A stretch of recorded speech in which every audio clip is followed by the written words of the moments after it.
And welcome back to Scav Talk, everyone. Today's episode, we're going to be catching you up on the Tarkov news that we usually do, mostly discussing when will Tarkov wipe. We're anticipating at least some type of wipe.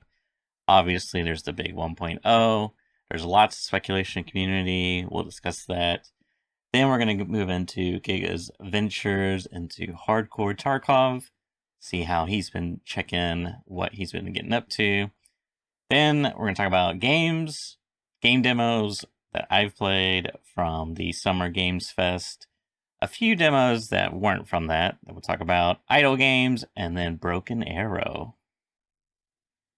Exciting stuff. So yeah, I mean it's been a little bit since we've had our cast. I've been away and been just busy. There's lots of stuff been going on. So my Tarkov time has been a little bit limited. But the big question still on everybody's mind in the community is, well, when 1.0, when's the announcement coming from Nikita? Because it's still not out yet.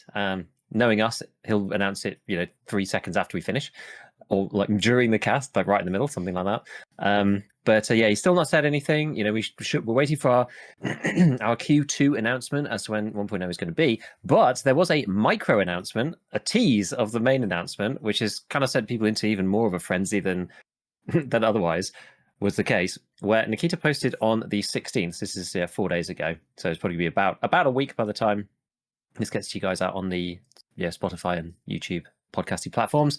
He posted, there will be one more wipe before release. Salute emoji. So, based on what we were talking about the last time we were looking at the roadmap, this means, based on the information that we've been given by BSG, Nikita, Tarkov is releasing before the end of the year. And there is also going to be another wipe in between today and the end of the year. So obviously people are now like shuffling these things around in their mind and going, well, could the release happen before December if there's another wipe in the way? I don't know. Like we're nearly at the end of June already, which was halfway through the year. This is going to be the end of Q2 as per Nikita's announcement. So that means that if you're going to fit another wipe in, well, it kind of has to be quite short. I think the shortest wipe, actually, let me just look this up. Probably should have had this open before, but shortest wipe that we've ever had in EFT was actually, I think, one of the previous ones. I think that was the one just before patch 16, and that was 128 days, which is 4.3 months. That was the one that was on the 20th of August and ran to the 26th of December. So that one was pretty small. I think the second shortest one was the one, because we've been doing this August December thing for 2 years now. So that one was 128 days, and the one the year before was the 10th of August, so a bit earlier, till the 27th of December, so about the same time. And so that was 4.6 months, 136 days. So, it's perfectly possible to have a 4-month wipe. If they release right at the end of December, that means that you could theoretically, if you squeeze it a little bit further, you could theoretically have a wipe anywhere up until sometime at the beginning of September, and it still sort of be around the same kind of time in terms of a long wipe and a short wipe. But nobody really knows at this point. It's gone a bit crazy. It's very, very unknown. Like, a lot of people are speculating. Obviously, most people on Nikita's post are just like, well, how long is it? Or pestily saying, could you update your roadmap with the info so we can understand what the plan is? Or could we please get some information on when the wife's going to happen? As all the content creators just like, oh my god, please. Because before I was just like, oh, it's looking so great this year. We're going to have 1.0 coming out before the end of the year, and they've got this patch on the roadmap which is in August, so it means that I'm going to be clear to go to this LAN that I go to every year in August, which always ends up overlapping in some way with the patch, which like scuffles my plans every single year for the last 2 years. So this year I'm going to be free. And then Nikita's just like, nah, it's going to be one more wipe before release, mate. And we're like, okay, well, maybe if they end up overwriting that with the August one, then it's going to overlap with my plans again for a third year in a row, which is going to be wonderful. So yeah, I don't really know. There's a lot of speculation now as to when this is going to be, which patch this is going to go over, whether it's going to be separate. And I think one of the reasons why people think the August patch might get rolled into this wipe is that you've got. I know we've got one on each patch. We've got one of these optimizations, right? Lighthouse, then Reserve, then Shoreline and Ground Zero. The thing that we're still waiting for the one in June, but the thing that marks out the August patch in particular is firstly, large-scale events in game, but secondly, interchange optimization and expansion, which is different to all the others. That's the thing. That's different to all the other ones. So the other ones are just optimizations, whereas interchange is an expansion as well. And you could well be excused thinking that it would make sense for the August patch to be a wipe to fit the expansion in. It's usually how they do. I don't think have Tarkov ever released an expansion mid-wipe. I don't think so. That might be the case. I don't know that off the top of my head. But yeah, who knows? Well said. Exactly.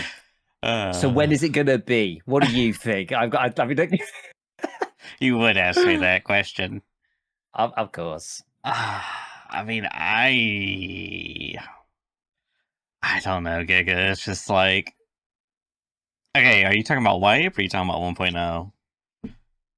Well, they're sort of contingent because you bring. I'm pretty sure, and maybe other people's opinion differs, but I'm pretty sure that it only makes sense to have 1.0 like right at the end of December, like they usually do. Yeah, and that's the one that's the wipe they've been pretty consistent with. So if I go back to my spreadsheet, the December date, these summer dates have been weird because of the sort of flip flopping between June and August and all this kind of stuff. But since 2020. We've had 24th of December, 12th of December, which was a meme date because it was 12/12, so 12/12 release. 28th of December, 27th of December, 26th of December. I just can't see it happening anywhere outside. I mean, where does Christmas fall this year? If we look at December, Christmas on the 25th of December. It's a Thursday. They could do a Christmas Day one. Honestly, the player base would actually revolt if that was the case. I just can't see it being anywhere outside of the 26th, which is a Friday, through to the 31st, something like that. It's gonna like I just see it being in that week, like the very last week of the year, sometime around then. I just can't see it being any other time. So for me, I think that that's fairly pinned. I mean, obviously that's pure speculation. I think that one's quite pinned. So it's the precise location, the other one, that is an issue. I think most people, if you had a poly market on this particular topic, which maybe. I don't know whether you can just make one of those things. Have Tarkov those bet on BSGs. One of those. It's kind of like a peer-to-peer like betting market. Where various websites they set up like stuff about like geopolitics, elections, whatever, and it's like you kind of get like a market on a betting outcome, something like that. Interesting. I've never actually done it myself. I just see people post them on Twitter sometimes, where they're just like, oh, you'd see this poly. Maybe I think is that a specific one. There's probably a few, but. Poly market, the world's largest prediction market. So yeah, it's like you can bet on outcomes of various things. So we should somebody should go and set up a Tarkov one.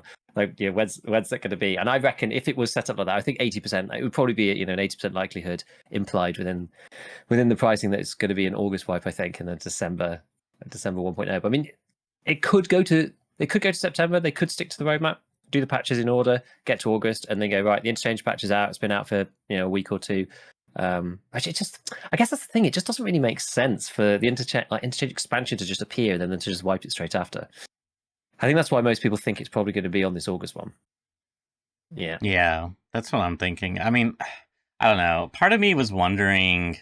This is a little tangential, but part of me was wondering if because Nikita said Q2, and then if you remember a couple years ago. Battlestate Games actually had a showcase at the Summer Games Fest. I think this was the Streets reveal, actually. So part of me wonders if they were trying to meet a certain deadline, that being June, which would be Q2, to have 1.0 for the Summer Games Fest. I don't know how realistic that expectation is, or my own projection. Probably more my projection. I don't know. Either way. Because then we got the roadmap, and that wouldn't really line up with. I mean, you would think the game would be finished, like interchange optimizations would be finished before, the showcase or whatever. You would think. I don't know. Either way, jumping back. I mean, yeah, it's got to be like maybe January for, at the absolute latest January for 1.0, right? Get in those fresh New Year sales. And then it's certainly August possible. wipe. It's certainly possible. I can't see. I mean, literally anything is possible with BSG. But I can't see Nikita pushing back the 1.0 date. You know, he seemed very certain about it, and Tarkov TV wasn't that long ago. You know, that announcement wasn't made that long ago, and he was like, "Right, we're definitely going to have the date this year." You know, so to get kind of towards the end of the year and be like, "Actually, it's going to be 2026." I think everyone would just collectively like, because they didn't need to put themselves under this pressure. That's But true. maybe he wanted the pressure to get the team to be like, "Right, we need to just finish this now." Yeah. Yeah. But I mean, he's going to be the one that takes it in the neck. I mean, the thing is, True. though, the player base will and then everyone will carry on playing the game, and then they'll release it when they're going to release it. So I don't think it really matters, particularly. People are already fairly skeptical of VSG announcements anyway, and like roadmaps and whatnot. So I don't think they're necessarily burning, you know, hugely developed trusts that they've developed in the player base. Some of us have already waited like what, 10 years? Almost 10 years? Actually, has it been a decade? 20 Not quite. I think because the in total, if you include like contract wars and stuff, I think the first version, or at least the first version I could find. I don't know about pre-alpha. I think the first version I could find was 0.4. Okay. Which was 27th of October 2017. I think 2017. Okay. That might have been the alpha people, but I mean, I think there might have been like a pre-alpha as well. I mean, there would have been at some point. I don't know how like widespread that was. So maybe just a few select people. I have no idea. But yeah, I mean, we're coming up. It's 8 years at the moment, kind of based on reasonable public access, I would say. So probably 10 years in the making in total, including pre-production and everything else. It's crazy. I mean, I say that, but one of the games that we'll talk about in the future, I saw a news post from it. I was just like browsing Steam, and it's been in the works for a decade, which I was like, wow, it truly takes a lot of resources to make a game, because this is like an indie game, effectively. It's crazy. I think that's the thing. It's either just like incredibly expensive and takes thousands of devs, or it's an indie company, and so there's like 2 people working on it, and so it takes an eternity because there's hardly anyone working on it. Games just take ages. I was talking to a friend who's in game dev and more of on the like assets side rather than like coding or anything, but just the scale of everything that has to happen. We were talking about Grey Zone Warfare in particular, and just about how, you know, even those guys, they've got solid team. They've made games before, whatever. Just, I mean, obviously it depends on the type of game, right? But like making the type of game that Tarkov is, and Grey Zone is, and Armor is, and Squad is, and all of these ones where you've got to have animations and systems and, you know, networking because they're multiplayer and like everything that goes along with it. They just take an eternity. It's like an eternity to make. Just like think of all the work that went into literally just like the malfunctions on the weaponry, right? It's like that on its own is crazy. Like you go and look at Road to Vostok, which has no multiplayer whatsoever, and watch that guy he's kind of outsourced some bits to some other people. He's done the bulk of the work himself, but you know, that sort of gives you the idea of the pace of this. And he has a perfect background to actually do this. Has kind of done these projects before, and knows how to sort of scale stuff and yada yada. And even he, you know, it takes so long to get this stuff to work. So yeah, I mean that's it. That's just. Yeah, you want good games. You want games with complicated systems, then and like semi-realistic graphics and whatnot with like good animations. It doesn't look like people have got noodle arms and things like that. Then it just takes a long time, you know. It just takes a long time. So yeah, we've been waiting for a long time. We're going to wait longer still. Nikita still has. When does Q2 end? On the 30th. So he has 10 days, including today, to announce 1.0, that the actual sounds like a release ransom date, note. 1.0. You have 10 days to release the wipe, otherwise consequences will be had. Otherwise, Rashala gets it. So we will see. I think that's. I imagine that when the actual announcement is made, that they're going to update the roadmap as well, because the roadmap says it'll be updated in June as well. So that's kind of the expectation, that in the next week and a half we'll find out when the date is and get an updated roadmap with an idea of what's going on. So that either happens or it doesn't. And then from there, we'll kind of, you know, if that doesn't happen, then it's going to put the whole of the rest of the pipeline into question, and 1.0 this year into question. If he can't even announce the date by the time that he said he would, then I don't know. So we're just got to wait for that. 10 more days. By the time that this podcast comes out, it'll actually only be 7 more days. So yeah, we'll look forward to that. That's really, outside of that, I mean, there's very little going on in the Tarkov world right now. Like BSG are head down, like we said last time. There was one post that Nikita put out, which was actually a while ago now. I think it unfortunately hit us at the wrong time, but it's the only sort of real post that he's made in the last 2 weeks. It was on the 7th, which was just after we recorded our last episode, which was 2 weeks ago, because I was busy and we couldn't fit stuff in. And it's another one of these. There's like a cinematographic filming of a woodland road. There's what looks like the RPK. There's like hands in a grey box, which might be. Some people were saying in the comments like maybe that's the unconscious state or something like that. I think it's more likely to be cinematic. Yeah, that's what I was personally. thinking. I think that might be like the start of the game. You like open your eyes and you're on the floor. You're in ground zero and you've been like blasted through a window. It'd be quite interesting if there was 2 different starts for like Bear or USEC or something. Or actually, you could make them. You could make them the same. Because I can't remember the exact moment when Tarkov collapses, but that could be the moment that the game begins for you in 1.0, right? Because there's going to be this overarching sort of story now when this comes through, where you get 1.0, and I guess you could start USEC and Bear in the same location. That would actually be okay, because I think what sets it all off ultimately is Bear, who aren't really supposed to exist, but they sort of exist by in a secret way. They assault the terror group HQ in Ground Zero, as I understand it, and because USEC are being hired by terror group in the first place, and they won't let the police in. So the police have like a valid warrant to go into the terror group HQ, and USEC won't let them enter. And I think they may end up having a standoff or something, or maybe the USEC shoot somebody, and with the police, and then Bear show up, and there's like a huge fight. So I'm not sure what happens like exactly in that moment, like just because Labs is like pretty much intact, to be honest. So I think it's maybe it's okay, but a lot of stuff on Ground Zero is blown up. And so you could like wake up in Ground Zero, right? And that's why everybody starts in Ground Zero. You wake up in Ground Zero. Maybe you've been like, maybe there's a cutscene at the beginning. You're on like either side, depending on whether you pick USEC or Bear, and then you get like blasted by like an RPG or something out through a window, and then you like wake up somewhere on the map. I don't know, and that's what I'm thinking. That's a very, very long-winded way of talking about this. Half a second screenshot of a person's hands, but here's where we are in 2025 Tarkov. Dramatic extrapolation based on headcanon. That's funny. No, I mean that's cool. I could see that. So that's that. There's water, whatever that means. Somebody playing bass, so creating some tunes. We know that they make a lot of the music in-house. It's Nikita's band Gene Burn that makes the music. So some guy playing the bass. They've got a hand with the Pevco. They've got it's sort of a grey boxed kind of thing of an area that sort of looks like labs, but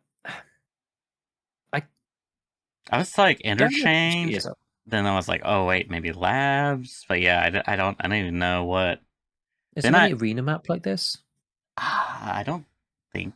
I've actually not played the new one, Iceberg. So if it's Iceberg, I wouldn't actually know because I've just been off and I've just not played it yet. Yeah, then we got like a sewersy thing, which is probably Chronicles of Rigi and that kind of stuff because that's filmed IRL. Someone like deleting a piece out of Unity inside of a cultist's face, and then there's an interesting one which is like a cartoon graphic of some sort of cultist style hut, which is kind of cool because maybe they'll. I don't know. It's like a bit strange. Like maybe they'll lean into that a bit more, to tell parts of the story rather than doing it all. I mean, that'd be quite like a dramatic departure from BSG style. Telltale Games edition. And they make a crossover. They do like a cell shaded cartoon, story based. Yeah, choice. I mean, I was thinking like, I just imagine the Tarkov. Maybe this is Nikita's new game. This is the one that he's been talking about. It's a different genre. We're going to create new genre.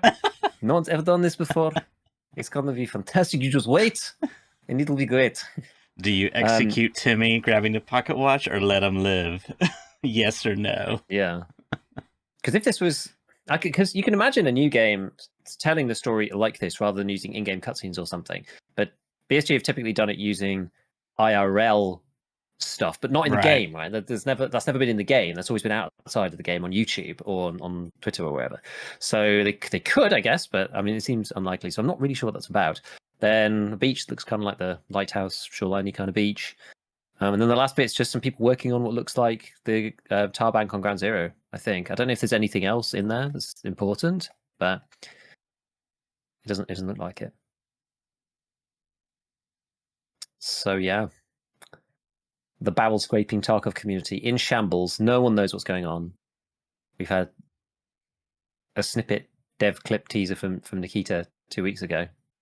And since then, who knows? Who knows what's happening? They've been running some competitions for people to post clips and stuff, but nothing of any real note. So, yeah, that's basically it. So, unless you've got anything else to add on the news section. Nope. No? The only thing left is to, enjoy ourselves in the game. And given that I gave up on Capo, I did 1 stream or 2 streams where I was just like, we're going to really give it a go. And I did test drive for like 5 hours, and I was like, nah, I can't be bothered. I'm going to do something more interesting, because rather than just grinding and I talked to quite a few people in chat about this, rather than just grinding the quest on Kappa, I don't think, I would be enjoying myself. I don't think it's necessarily great content. You're just running around trying to find people at certain ranges, just like kind of boring. And people always love hardcore. Now, when I came back from holiday on Monday evening, I just potted about in Grey Zone because I just wanted to sort of sit and chat with people. It'd been quite an intense week. I didn't feel like just throwing myself, because it is, it's quite an intense experience playing hardcore on EFT. You really have to think about it. Otherwise, you can play without thinking, but it's not as enjoyable, because what makes it fun is the impactful choices, the fact that every decision does actually matter. And I wasn't quite ready for it. So I started it on Tuesday. I think, or Wednesday, whichever day it was. I think it was Tuesday. And did, sort of 3.5 hour stream, then doing hardcore. And I'm using Pestley's rules. I've done it once before. I think I've done it one time, really, really short, because the wipe happened a week later or something. I did it one time semi-properly. I never go up to the same level that people normally do. The goal on Pestley's rules, I'll pull them up. But the goal on Pestley's rules is, get to max traders. But I never get anywhere near, because that just takes so long. But the rules have been exactly the same since patch 13. So this is, I think, Pest's on hardcore season 14, and these rules were set in season 9. But it's the same rules as usual. So you can't buy directly from the traders, but you can barter with them. No flea market. The secure container is only for keys. And there's some specific rules about keys. So if you find an unidentified key, you can put it in the container. If you identify it, you're not allowed to put it in the container unless you leave the raid. Once you're out the raid, it can then go in the container. Obviously, you have to have a 2x2, a 4-slot alpha, so you block out the other slots if you've got EOD. No scav raids, no assistance, no insurance, and then a few other random little things just to make sure you can actually do stuff like buy the factory map for the Intel Center upgrade and stuff like that. So for the most part, it's just no traders, no flea barters only, and no scav runs and no insurance is the main stuff. And it's honestly, it's really fun. Every time that I've done it, I enjoy it way more than going for cap or whatever, because doing the quest later on when you've got infinite money, I mean, it's not the point of Tarkov, So I just find that you're going in without any stakes. The stakes is what makes extraction shooter genre good. This is why other games in the extraction shooter genre have failed, because they don't have stakes. Whereas in hardcore, it's everything has crazy stakes, because you can't really buy anything. Every item that you pick up has value, because it's either a barter item, or it's for your hideout, or it's a piece of equipment that you can actually use. And it really hones down on what you can make, what you can trade for, and then you're trying to desperately kind of manage all of that stuff. So it's so much fun. I really like it. And I think the hardcore of Tarkov is a lot of what people bought the game 8 years ago, what they actually were thinking the game would be like. It's much more like DayZ or something, I think, just in the sort of formulation. You go in with absolutely nothing. The beginning is quite difficult, and then you bootstrap yourself up. You go and find a weapon somewhere, like a PM pistol, and then you kill a scav, and then you've got a pistol and a shotgun, and you manage to survive, and then you take one of those guns back in, and you start to build up at least a skeleton amount of items, so that you're not just back to square one again. Because I think that's what differentiates for me going from doing a 0 to hero, which is just sort of a one-off roguelike kind of raid. You just go in and play. It's like Snowball, kill all the bosses in one life. So that's fine. But after a while, it gets a bit dull, because you just go back to the beginning every time. The progression is what makes these games fun. So hardcore makes it hard to progress, but it does mean that you can keep some progression between raids. So that keeps the things that make Tarkov awesome and gets rid of the stuff that makes Tarkov kind of boring later on, right? It's like doing the quests that are really difficult to do because they're frustrating and they are contingent on other people doing stuff. It removes all of that. And even a raid where you only see scavs, but you've got some stuff on you, or you get damaged, you don't have any meds, and you're like trying to like think like, oh, where am I going to go? Those raids can be exciting without even seeing any other players, which is actually crazy. Like the fact that you can change the game that way is awesome. I had like a couple of insane moments already. First time in the end, I ended up dying, but I met a player right off the bat with I had no gun, got shot by a pistol, was running around with a heavy bleed and a light bleed, managed to like run all the way, this is on Ground Zero, run all the way to, because I was over by Nakatani, run all the way over to the like Emacom side, grab a tourniquet and a bandage and managed to stop the bleed at like literally 1 HP. I was just like a thorax with 1 HP on it. Did get killed by a scav straight after, but it's those things. You don't get that in the normal game. You come in, you pretty much once you've got max raiders, you can fully prepare for any eventuality. You've got an injector case full of stuff. Like the status effects don't really mean anything. They're just a box ticking exercise. Like, do I have something in my equipment set to deal with all of this stuff? And the answer is yes. It's like, well, okay, as in hardcore, it's like, well, I can deal with a light bleed, but I don't have a tourniquet. I've only got a cheese, so I can't fix a heavy bleed. So I need to go to the meds area, but I've only got 20 rounds of ammo for this one gun. Like I was running into this problem that I had an Uzi, which I'd bartered with a wrench thing. I had an MP5, I had an M9, and I think I might even have had something else as well. And I was just like, I don't have any 9mm ammo. Like I've got 3 guns, and I've got like 20 rounds to share between all of these weapons. So to go and like find something else that's more likely to, I was like trying to farm all the ammo spawns, but even if you die with stuff in your secure container, well, you can't put stuff in your secure, so it's only unidentified keys, so you end up running out of ammo. Yeah, it's just it's nuts. So I love hardcore so much. It's so much fun to play, and Really? I always from a creator's perspective too, like I do have to be in the right mood for it because it is intense. But from a creator's perspective as well, people love it. I get way higher views on my streams when I'm playing hardcore than when I'm playing normally.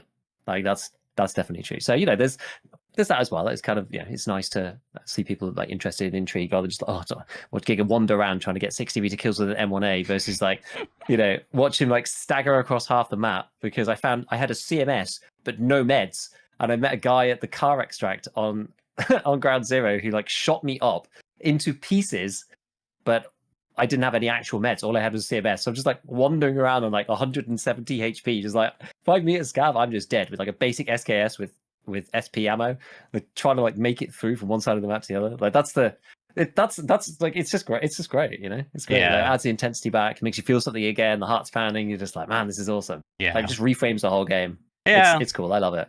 I do love like how like you go from like SKS, oh, what is this trash, to like SKS is like liquid gold. You're just like foaming at the mouth for it, Yeah, exactly. I enjoy that part of it. You run into like weird problems as well. Like I found I had a shotgun from one of the scouts, and I was like, well, let's just use this because I've got lots of buckshot, so it'll be no big deal. And I can like save my 9mm for when I need to actually get a head tap specifically. Lo and behold, who do I run into? I run into Jetta firefighter helmet scav. So it's like 3 shots to the head to kill the guy. I'm just like, please die! Like, oh my god, please die! Because it's just like this, this face visor that's absorbing all of the shots. I'm literally unable to kill this dude. Like, this is so annoying. He's got like a class 2, like soft armor protecting the throat, full face shield over the top because of his helmet. Like, it's just like you just never run into those problems when you're playing the normal game because this thing is like class 2 is absolute crap. Well, I'm using 7mm, but I'm like, well, I'll just keep blunt damaging him through the face shield until he eventually dies because I don't want to use my 15 rounds of PST on this one random scav in this one particular place. It's like such a balancing act because then if the guy turns around and the scav turns around and shoots you, you're just like, damn it, then I lost all my stuff and the ammo that I had. Now I feel like an idiot. I should have just used the ammo. So that's the thing. It's hard decisions. Hard decisions make the game good for a certain type of play. It's not everybody's cup of tea, right?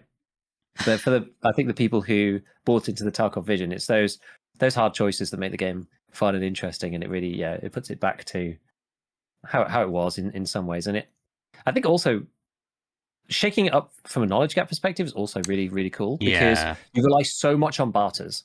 Whereas a Yeah. lot of the barters just suck in the base game, and they're all based on ruble value because of the flea market, and it's a flea market with extra steps. Is most of the barters, right? There's a.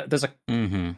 I mean, it's hard to think of any barters really that are good to do just on their own basis. I don't think there's anything that you can barter for that you can't just buy. That might be. I'm sure there's probably some stuff, excluding ref out of this. But when you're playing hardcore, the barter is the only way you can buy anything, and so you don't really care about the monetary value of any of the items either, because you're not using the flea. So rubles don't really mean that much when you're playing hardcore. So you're just like, oh, I really would like a second magazine for like this gun. You know, I'll happily trade a chainlet for an SKS 20 round, for example, because I at the minute I'm like having to manually top load the stuff into this SKS. That's going to be a huge power upgrade. Yeah. Having 20 rounds in there, or having 2 mags. Lo and behold, having 2 magazines. Like right now, I don't have a single gun with 2 mags right now on hardcore. So every time I have to reload, I have to take the mag out manually and like pack the stuff back in and stick it back in the gun. So having 2 magazines is going to be like a huge power spike for me. I can just actually reload in combat without using the inventory. Right? It's like it just changes the whole game so much that you have to not even resolve. You have to solve problems that you just don't face in the base game. Exactly. And so that's what makes it interesting, because playing the base game again for the 14th time, doing prestige twice and going through all the quests, we know how to do them, we know how to optimize them, min-max them, whatever. The speedrun element of that is fun for some people in one way, but the new problem solving or solving the unseen problem is fun for another section, which I probably sit more in that side than I do in just speedrunning annoying quests a million times. So it's good. It makes me feel alive again.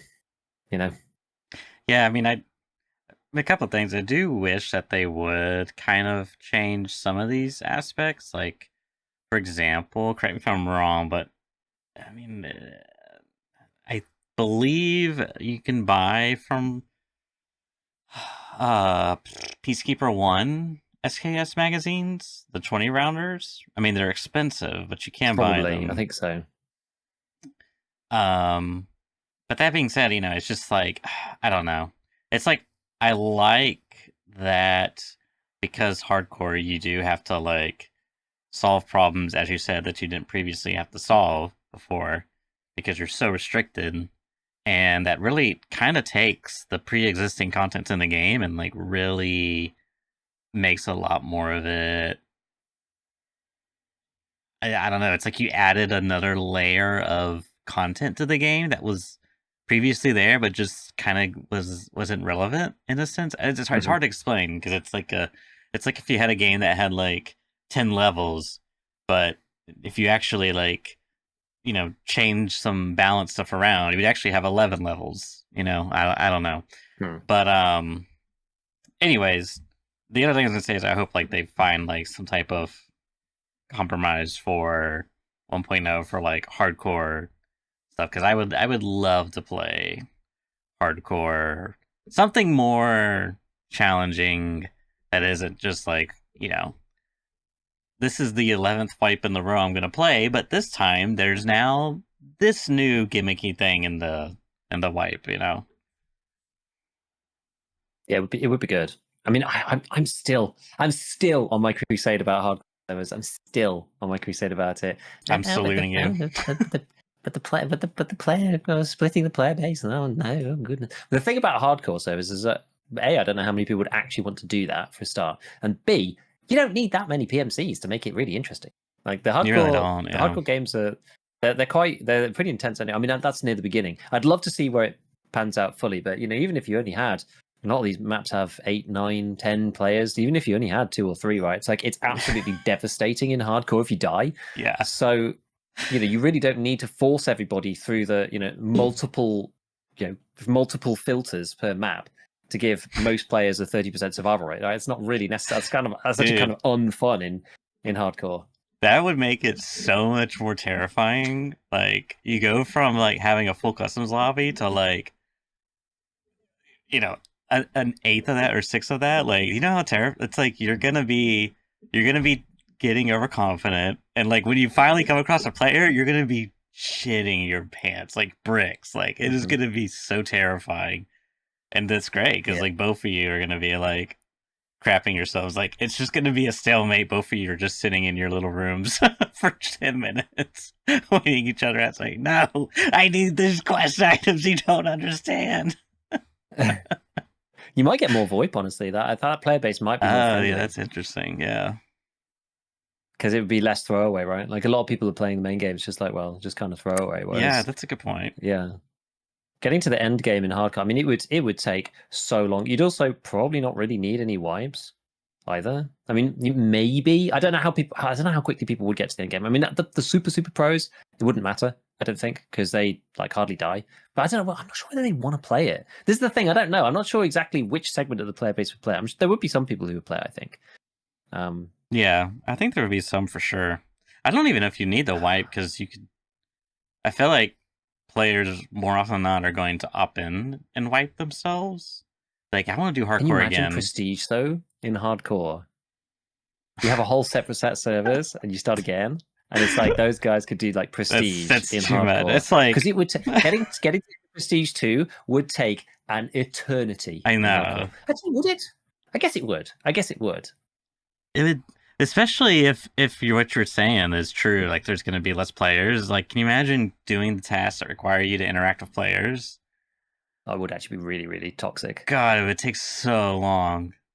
Just trying to do like Punisher and stuff. Everybody's like ratting around. Yeah, yeah, that would make it quite hard. But these people seem to love grind. I don't, but these people seem to love that kind of grind. So there you go. I don't know. It'd be interesting. I still, and I think I say this probably approximately once every 2 months. I would love Pestely's private only creator, hardcore server to run. Just to see it as like happen. an experiment. Like, it would be such good content. BSG could, like, Twitch events. Like, I mean, there's so much, but I understand it's a lot of like time away from other projects, right? Other things like 1.0, but who cares about 1.0? But this is the thing, like, and also it doesn't, like, hardcore doesn't necessarily need to be balanced per se like that. It's like, well, if it is like borderline impossible to complete it, doesn't really matter. Like, hardcore kind of brings, because of the gameplay loop, the way it functions, it's sort of,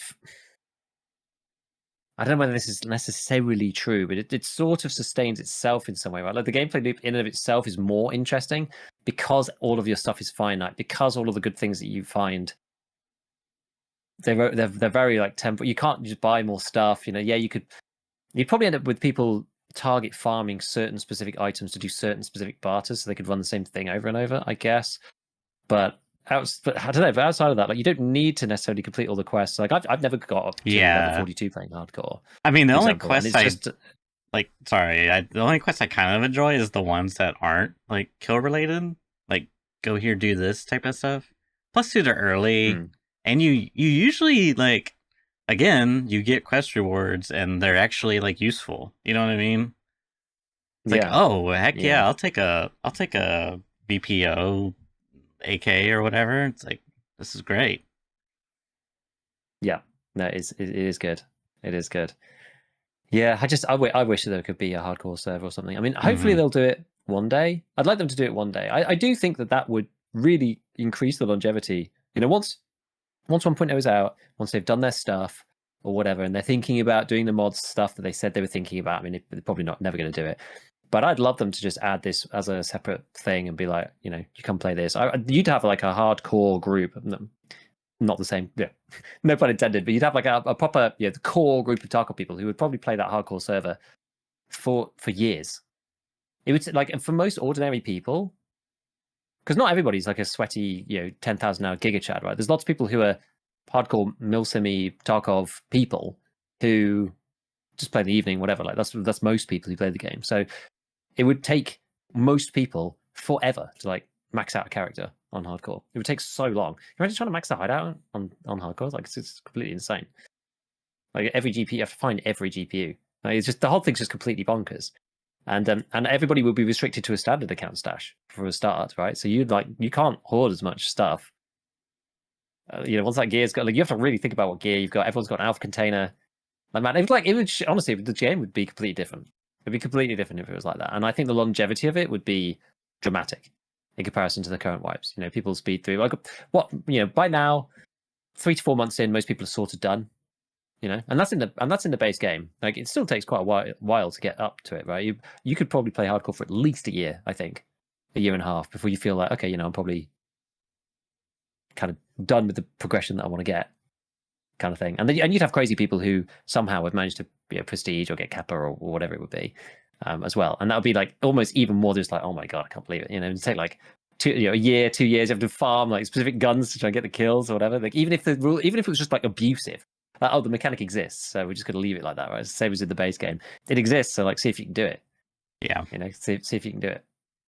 And I don't know, but it's fun. It's definitely fun after the main sort of section of the wipe is over, and we're kind of like staring.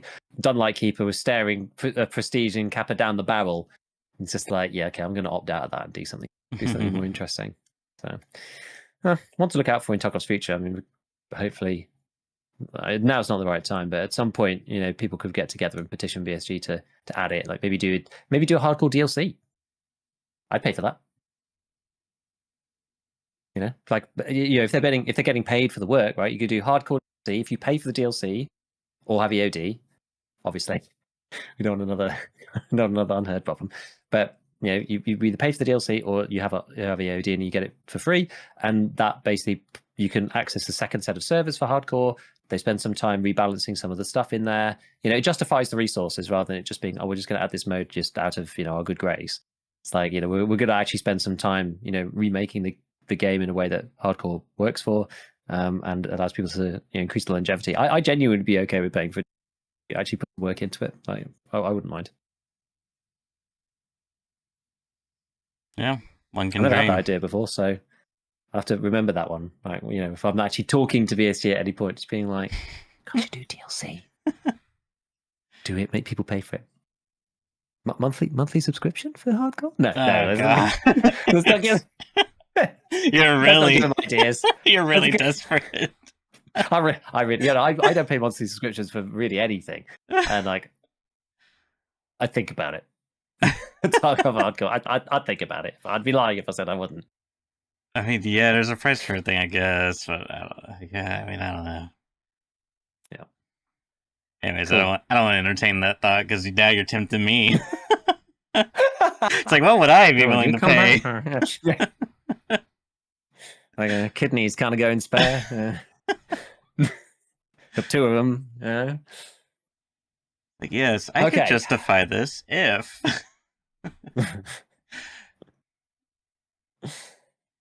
Okie dokie. All right. Well, I think is that the Tarkov stuff? I think that's all of it for this week. What are we going to go into next? I know you've been playing some other stuff. I've had a dabble with things. What would you rather talk about first? Do you want to talk about the game demo stuff? Do you want to chat about Broken Arrow? We can cover both, but let's talk game demo stuff. Nice. So, pull up my list here. So I played. So as you know, well, actually, before we get into that, I did want to talk about a few other extraction shooters that we got some stuff updated on. Let's start with Marathon. Marathon. Let's see if I can find the article. Yes. Marathon. Yeah. Well, as you all know, probably know anyways, it's not been good. It's not been looking good. Let me say that. Not been looking good for them. Like, the community reception to the game has been not ideal if you're Bungie. I mean, there was the whole art thief debacle that's really, I don't know if that's ever really been fully resolved. I genuinely don't know. Like, that artist needs to get paid. Like, there's got to be something there you can do to make that right, and they should make a statement about it. I don't think they have, but feel free to correct me if I'm wrong. I think they did say something. I know that the lead art guys talked about it. I'm not sure if there was an official one. I can't remember now, but I know that some of the team people were just like horrified. But yeah. But we did get something from Bungie / Marathon team on the 17th. Marathon development update. Basically, in short, I don't think I'm going to read the whole thing, but I'll read a few highlights. But they were like, in like a very PR way, they were like, you know what? We realize the game needs to cook some more. We're pushing back the release date. It was set for September 23rd. I don't think they gave anything concrete. I'm scanning. I don't see any other dates. So yeah, maybe 2026. But some of the things they said that are their immediate, high priority is upping the survival game, which they detail that by saying more challenging and engaging AI encounters, more rewarding runs, and new types of loot and dynamic events, making combat more tense and strategic, doubling down on the marathon universe, and they provide details such as increasing visual fidelity, more narrative and environmental storytelling to discover and interact with, a darker tone that delivers on the themes of the original trilogy, adding more social experiences, a better player experience for solo duos, proxy chat, so social stories can come to life. So a couple of things I've seen, people really like the proxy chat. They think that's a big win.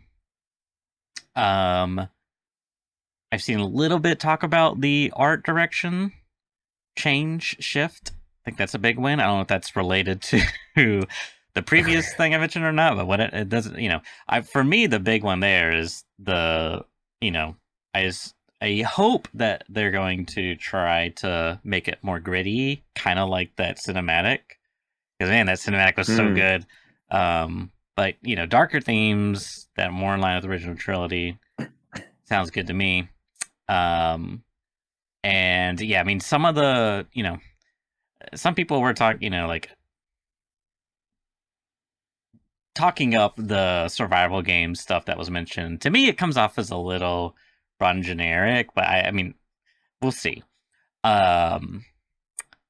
Nevertheless, like, I'm glad the decision was made because gonna be honest, my hype for Marathon is like a bell curve. Like, you know what I mean? Like, it went from nothing to like, oh, I'm really excited about this game, back to nothing. So I'm really glad that they are making this decision, and I hope that we get something good because I like playing good games. Indeed. Yeah, no, I think that's. I agree with you there. I'm glad that they put something about solo duo on the list. Yeah, because that was kind of my the other one. big Yeah, bugbear. yep. The fact that they wrote that in there, I was just like, hoping that I had a small part in that, as well. Just like really calling that out in particular, because a lot of people play solo in these games as well. Forcing teams is just not the way in this kind of thing. It's like part of the excitement to know that, not know that you're playing against a 3-man, and also to not make it just like horrendously unfair. Because otherwise, people who play solo just won't play it. But yeah, I mean, I think the biggest, like just looking back on the whole debacle, the biggest sort of thing outside of obviously the art stuff, which is just universally just a bad thing, was just that mismatch in tone between the Love, Death and Robots like cinematic short versus the actual game feel.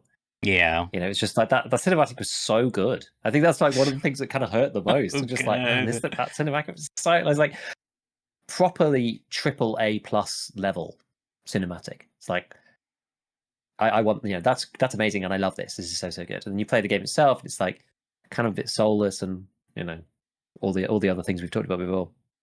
So, yeah, it's it's a thing. We'll see. We'll see how it goes. I mean, there was something I saw. Marathon Bulletin posted something on the 19th, so yesterday, saying it looks like Bungie is sending out invites for a new Marathon closed playtest, NDA protected, happening later this month. There's from some news outlet basically saying invites sent out via email. A lot of people in the comments just being like, closed test this time. Yeah, they're not ready for the criticism, I guess. Oh, man. There was another one which was on the 18th. This is the day before. Again, Marathon Bulletin. Bungie is actively hiring new roles for Marathon. commerce and events art lead, gameplay engineering lead, investment engineer lead, activities designer mid to senior, project manager principal product manager, game systems, and test lead, meta gameplay systems. And a lot of people are just like, oh my god, they're hiring like 6 leads for this game at this point. It's like the team leaders for these things are being replaced or changed or whatever. That's yeah. I mean, maybe it's just this thing is. I can sort of understand that strategy. To be fair, it's just like this isn't working, so let's just wipe the slate, try something completely new, try a whole new set of people, just try to so weird. bootstrap this, kick it back up again because it's not working at the moment. So we may as well. If we do nothing, it's dead. So we may as well just try something radical and go for it. But yeah, it's never a good sign when all the team leads are being replaced. Well, see, that almost goes counter to what I remember hearing, which was that the Bungie devs were saying how Sony leadership wasn't listening to what they were saying about the game. Like, whether I mean, and I don't know how broad that is. Like, if this this isn't a good idea as far as like this type of game for this genre, or if they were saying more like specific details, like, hey, the AI, we need to change it to be more like this, or like, hey, we need to get away from this type of style that we're whatever. I don't know, but yeah, that almost seems, I don't know. I can only imagine the amount of like, there's no other word but fuckery that goes on with this stuff, because you got people in charge of other people, egos are involved, and it's just the usual corporate mess of when lots of people try to do the one thing together. Yeah. In some ways, humanity, we're great. In other ways, we're awful. And has it always been the case, Yeah. Wow. Okay, so that's Marathon. We'll look forward to seeing Marathon, how that pans out. The other one I want to mention, this will be much shorter, is Arc Raiders, which it did have a showcase at a trailer at Summer Games Fest, and it did have a date, and the date is much later than I anticipated.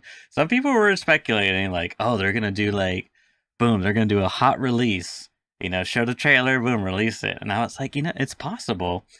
The date, though, is set for October 30th, I think. I know it's in October. I'm not sure if it's the 30th, but I was kind of like, whoa, that's kind of like, I like, damn, you guys are serious about this thing. I played this thing and it was like ready to go. Like, I mean, people would pay good money if you slapped early access. Like, they would pay $60 for this, But they are just like, yeah, I mean, for me, that only raises my expectations, because like I basically had no expectations going in, and then I was blown away, right?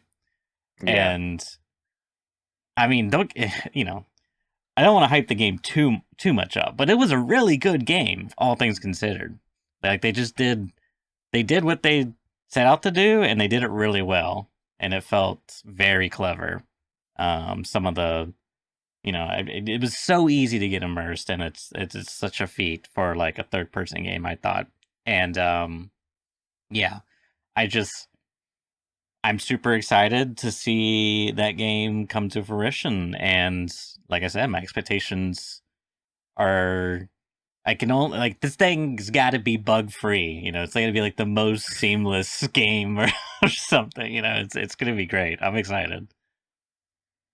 Yeah, it's interesting. I mean, they know they kind of screwed up as well, because this is the thing. Like, people were just so, and it's a good thing for them, right? This is like the complete opposite story. They were people are so excited to get this game, and they were like, everyone was getting really hyped about it, and they had this slot, and then there was this like secret countdown that people found, and they were like, oh my god, it might be June. This is gonna be like so cool if they keep it under wraps. Then boom, the game appears. It's gonna be so awesome. And then it was just like, everyone's like ready to play, like literally that week, and they're just like, it's October the 30th, and everyone's like, huh? Like what? Like this is crazy. So like, yeah, it's only out of love for the game and wanting to play it, so that's good. Yeah. But it is quite funny because the devs actually did issue a statement Oh, they around did. because the AR, so it was like an ARG where there I was a didn't know they tease for did this date, ARG. whatever, and that was and ended up being like the date of the announcement of the release date, Got it. and everyone was just collective like groan. And they said in the lead up to the Arc Raiders date reveal, we put out a countdown to June the 6th. This gave the false impression that we'd be shadow dropping the game. Instead, you found out that the Arc Raiders is coming on October the 30th, making it a countdown to a countdown. The frustration and disappointment that followed is 100% our fault. They said the teaser we posted came from a place of genuine excitement. We finally have an actual date, but it's clear that what we saw as playful and hype building came across as misleading and frustrating. We mismanaged the hype, misread the situation. We're sorry this led to so much disappointment. So, in fairness, they were just like, "Oh, damn, we've really messed up." um, so yeah, people are still waiting for it, I guess, but it is a shame.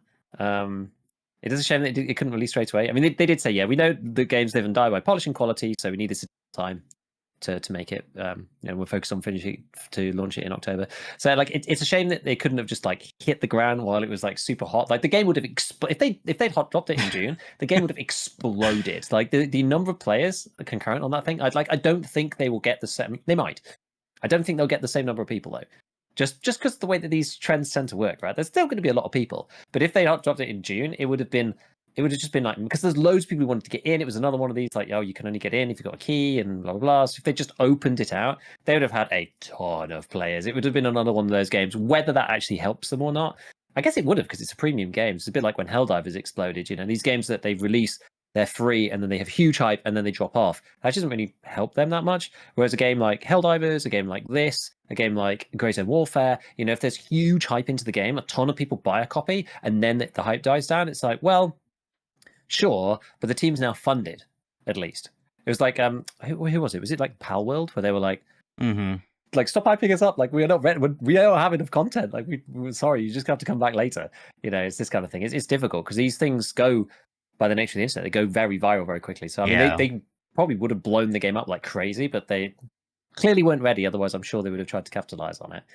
For whatever reason, their plans or whatever they wanted to release, or the thing is, it could even have been something as simple as like they just hadn't got the server infrastructure set up to do it at the time, so they just literally weren't able to. Even though the game itself looks ready, it's like they still need to hire servers in like South America and like OCE and like various places around the world. Who knows? It could be something even as basic as that. Yeah. So yeah, I mean, it's a shame. I think it's capitalized on that. It's October, so that'll be something to look forward to. It'll be quite decent. How that fits in around EFT as well. October's probably a good time for them, I would guess, because we're talking before about this random wipe that might be in August, and then release is probably in December, so they have a month or two before people jump back over, and it'll be halfway through a short wipe, something along those lines. So October the 30th probably still makes sense. You give people a month and a half before they jump back on the Tarkov crack. So if it's a tangentially related game, you have to think about these kind of things. So yeah, no, it's all good. But I mean, the fact that they apologized, that they understood they messed up, so they've got to give them some credit for that. Yeah, and I mean, maybe this is probably just me wanting to believe this thing, but I believe them when they said like they were excited and we wanted to like like a bit of a playful teasing, or not teasing, but playfulness and like hyping it up for you guys, and we missed the mark. Like, I believe them in that they're genuine in that. Again, that's probably me just wanting to believe believe this thing, but yeah, I'm looking forward to it. I'm also looking forward to people, because like I'm assuming there's going to be a console release. Like I'm pretty sure that's the case. I think it might be. So. I don't remember which platform. If it's like both the main ones, Xbox and PlayStation. I know it's definitely PlayStation. That's It's a bit because it's Sony, isn't it? So it's definitely PlayStation. I think it's on Xbox as well. I can't remember. Either way, I'm excited for like the console market, and like curious to see how that experience will be with an extract shooter. Like, will the game do really well, and you'll have like this whole new genre defining game sort of type of thing. I guess there's Helldivers, which is kind of similar, but you don't lose anything really. I mean, that's not entirely true, but I don't know. It's just not quite the same. Like it's very close. It doesn't tick all the boxes, but it probably ticks a few of the major ones, you know? So this will be like another level down. And maybe Helldivers was like the game to kind of soften that up. So we'll see. But I think that'd be really cool. Wouldn't be. Okay. So now that those pieces are out, we move on to the games that I played from the showcase. Now I haven't played any of the main ones from the main showcase. But I played a few from some of the other like showcases. I mean, they're like There's a bunch, right? yeah, there's a bunch. I mean, I wasn't really too sure. Like they're like independent organizations that have different directives, or I don't even know. Like one of them is like Latin America game devs, or like Latin America games. Another one's like women led games, Southeast Asia, etc. And they all had like their own little shows, I guess, like presentations. Mhm. And so I played a few from women led and like one or maybe two from Latin America. And I think one of them is that I have on my list is from, or two of them might be from Latin America. I'm not sure. Anyway, it doesn't really matter. Let me tell you about the games. So, first off, I don't want to do this one because I want to talk about it a little bit later, but uh,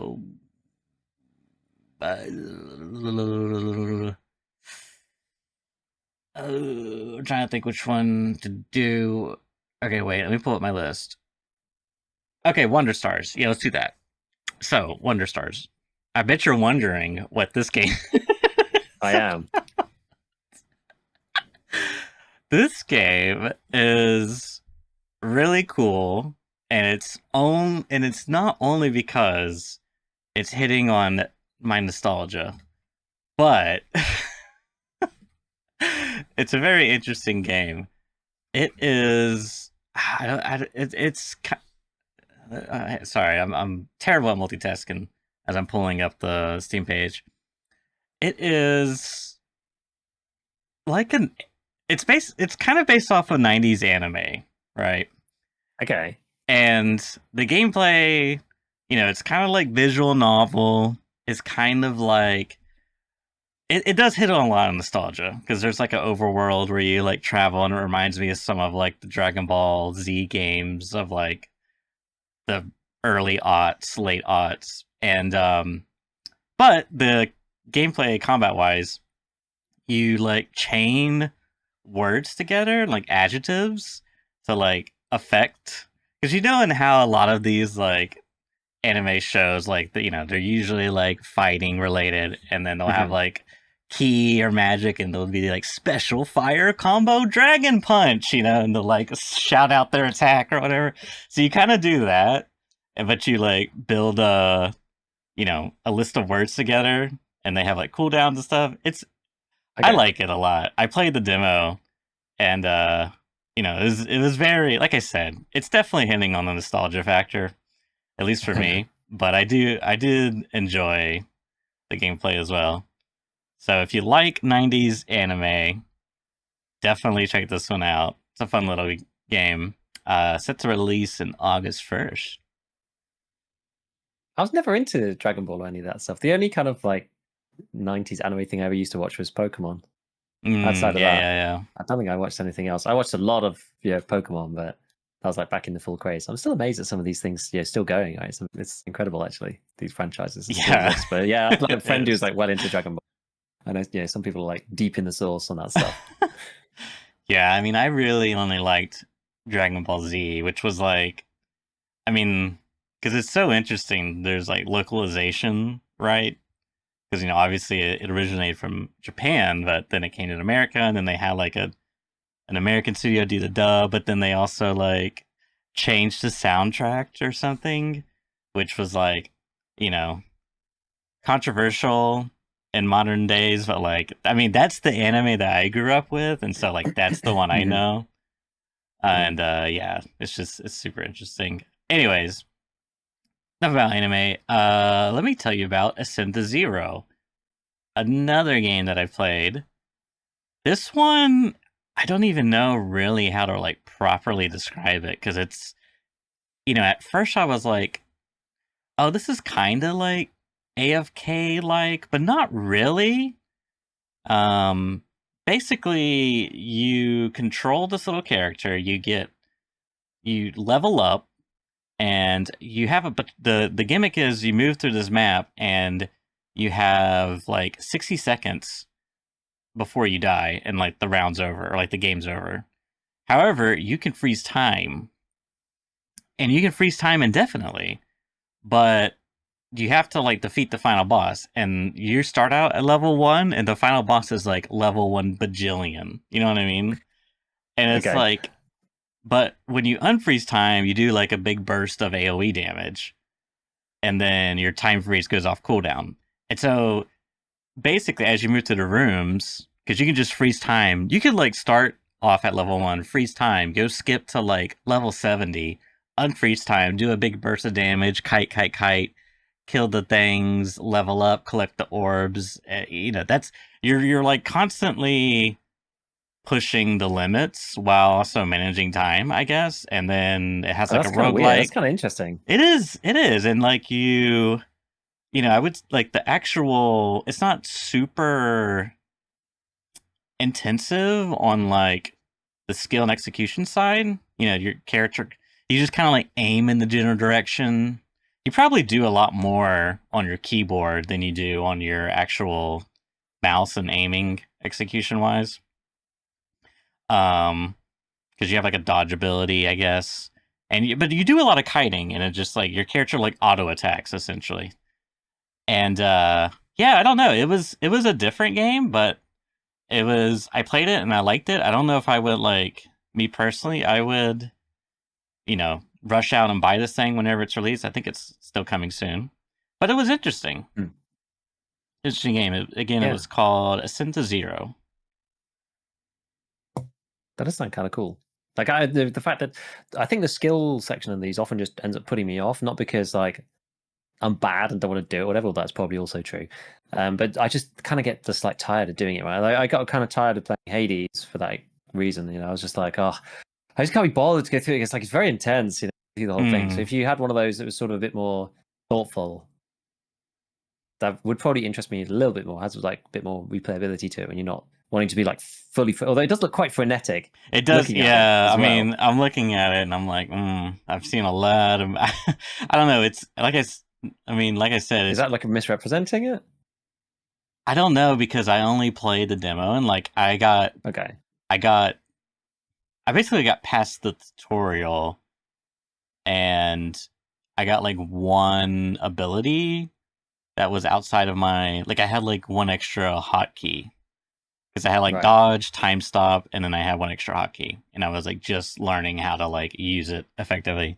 So yeah, maybe I would say it's more like left-handed. If you're playing a mouse and keyboard, left-handed intensive than it is right-handed intensive. Um, but then again, I mean, you're just kind of like spamming dash, I because you have like a lot of dashes. I don't know. It's a demo. If it sounds, if you like hack and slash roguelike, try it out. You may like this. Cool. Okay, so now, oh wait, oh that's yours. I was like, what's a dark room? I don't remember playing that game. So now I want to tell you about RoboQuest. Now this game was not a part of the game festival. I got wind this game prior because I was looking for fast-paced shooting games to play because I just like, oh, I'm like, this was back when I was like really struggling with Deadlock mentally. And I was like, Mhm. I want something that's like ticks the FPS box, but also ticks the like, strategy roguelike. Not that Deadlock's really roguelike, but it kind of, each run's different or each game's different. Like I needed something that was ticking both those boxes. So this game came up, and I added it to my demos, and I never really touched it, just because I was still mentally struggling with Deadlock. It was a really dark time, and so I tried it recently, and I was really impressed because, like, I again didn't really have much expectations, and like I could totally see, like, I kind of want to get my friends in on this and see. So let me tell you about the game. It is a first-person shooter roguelike, effectively. Art style is very reminiscent of Borderlands, and you play as a robot. You go through each kind of like level. There's like rooms. You get kill enemies. You get power ups. You get different guns you could swap to, which have rolls on them, and like I was pretty impressed with like the amount of variation and content I experienced. Like even within the demo, there's like base. I don't even think you get to really choose any other rooms. You just take the same path, and there's like a big boss at the end. You do like a boss battle, etc. Like the other kicker for me was I noticed there's multiplayer. You can play co-op with your friends, and this was the game I was talking about earlier, that where I saw that this game has been in like development for like a decade, and it only launched like 2023, and they still have rolled out updates for it, like May 7th, March 21st. At least that's news. But yeah, I was really impressed. Like I said, it has a good variety. I definitely want to see about getting my friends in on this as like a How many co-op people can fun play? party game. Great question. It just says online co-op. Doesn't say. I don't know. I'm gonna like wager, I guess, 4, but I don't know. At least 2 giga. It says 2. Oh, it says 2? I've just looked Oh, myself. single player, 2 players. Yeah, you're right. It says 2-player co-op. Interesting. Okay. I guess I'll get a friend in on it. But In yeah. some ways, that's easier. Yeah. I really liked it. Like I said, I didn't really expect much, and I was very impressed from what I played. It's only $25 too, if it's something you think you might be interested in. Cool. Okay. Now, ready for the big one. 9 Kings. Okay, this one, I played the demo for like an hour, and I was like, yeah, I'm buying this game.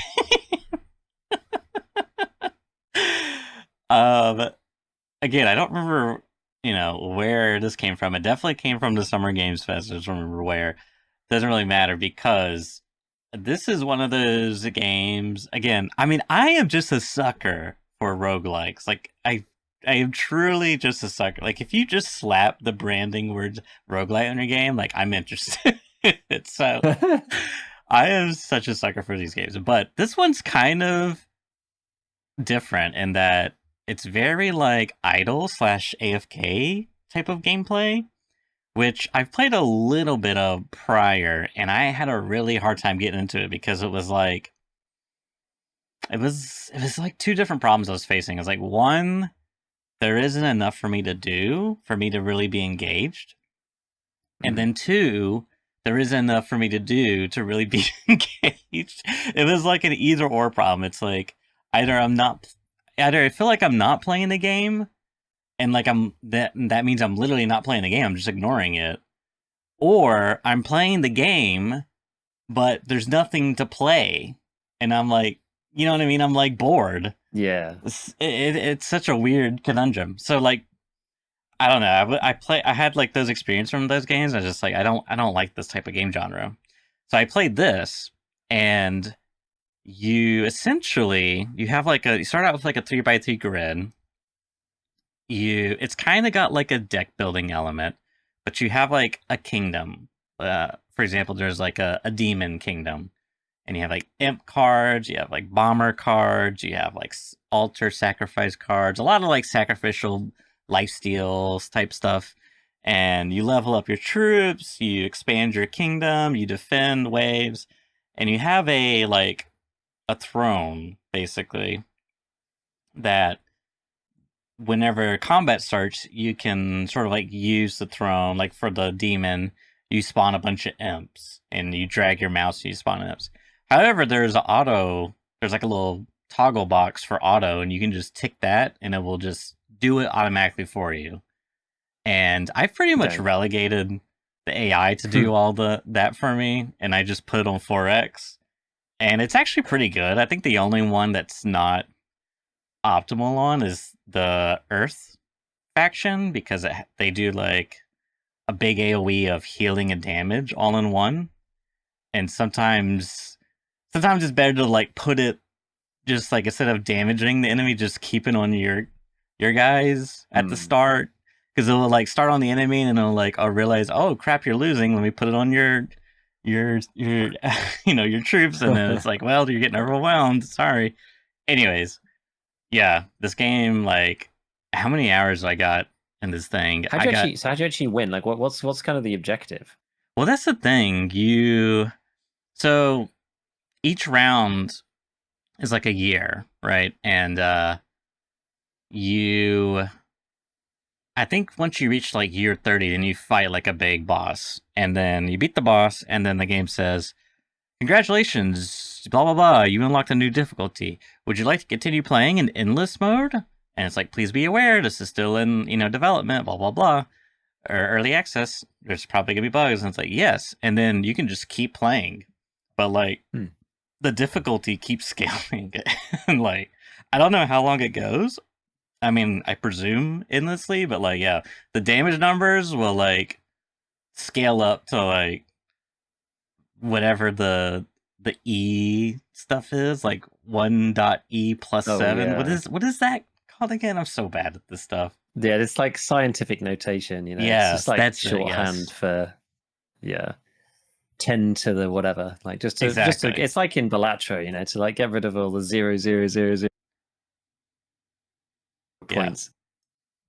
So yeah, I've already sunk, 15.3 hours in at least 5 days, maybe less than a week. Uh which I guess yeah. I mean it's one of these games. Like I was telling Giga, I was like doing some chores while trying to play the game and like every 10 seconds so I'd have to like come back to the computer and because could hear it going and I was like, okay, which card do I want? Okay, do my thing. Okay, go back to my task. Oh, 10 seconds is up. Time to go back to the computer. It's just like nonstop. But yeah, I love this game. It's just I don't know. I'm like I said, I'm a sucker for these strategy roguelike card related games. I'm just a sucker for them. It does, yeah, it does sound cool. Like, why is there a 10-second delay? Like, what is the deal with that? Like that mechanic, which makes it sort of idle. Why is it like that? Oh no, the rounds are just going by so fast. Like I had a insane build. I had a rat army, Giga. So Right. I've been playing this faction called Progress, which I think no, that's Greed. I don't think they have it here. But and it's all about like leveling up your structures and units.